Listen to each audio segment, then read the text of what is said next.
Now that my part is complete and all three configurations work properly, I'm going to make an assembly from it. From the drop-down menus, I'm going to choose File, Make Assembly from Part. This is a metric part, so I'll use the metric assembly template, select OK. And I'll click to place my part in the graphics area. I'll look at it isometrically and shade it with edges. Before I do anything else, I'm going to create 3 assembly configurations. So from the configuration manager, I'll right click on the part name, add a configuration. I'll add a PU60 configuration, and I'll add a PU70 configuration. I'll go back to the default, and it will use the PU50 part. The PU60, I'll select it, then I'll come back to the featured tree and select the PU50 part, and from the drop-down menu I'll tell it to use PU60 for the PU60 configuration and accept this.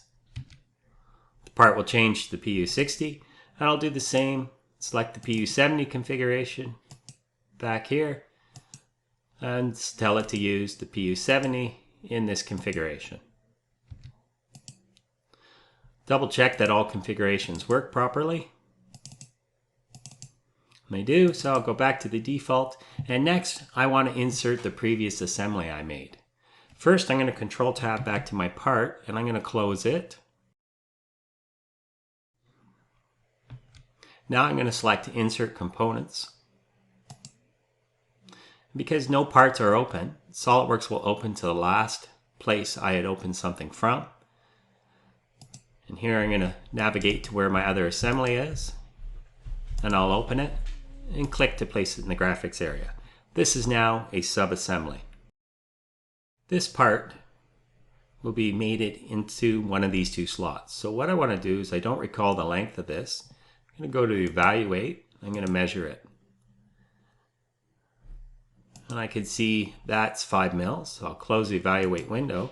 Now I want to edit the limit distance mate of this and set it to 5 mil. I'll come back here. This symbol tells me that the assembly was brought in as rigid, meaning this moves as a unit. If I try and move the handle back and forth, I can't. If I try and unthread this, I can't. And that's SOLIDWORKS doing you a favor. It's easier to mate this part when it's rigid. Once I'm done setting it up, I can make it flexible again by selecting the assembly and clicking on this. For now, I'm going to expand the mate folder for the sub-assembly. I'm going to find my limit distance mate and double click on it. Then I'll come here to the sizes, double click on them, and I'll set the current distance to 5 mil, rebuild, and accept that. Currently, this part needs to be rotated 180 degrees. So from the assembly ribbon, I'm going to choose the arrow below Move Component. I'm going to choose to rotate the component. I'll select it, and then I'll rotate it into the approximate orientation it needs to be in so I can add the mates. I'll exit this command, and now I'm going to mate this face coincident with this face.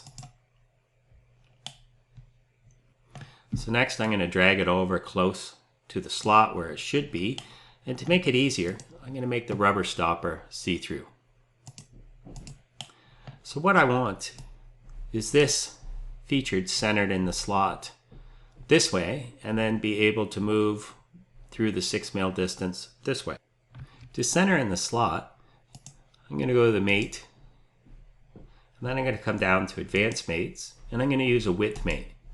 As the width selections, I'm going to select this side and this side of the slot, and as the tab selection, I'm going to select this diameter, and that will center it here.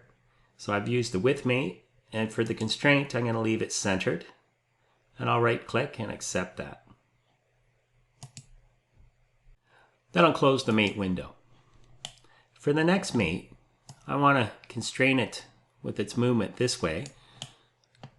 A limit distance mate will do that, but first I'm going to need to create some geometry in the parts to set up the limit distance mate. In the next video, we'll start by setting up the limit distance mate.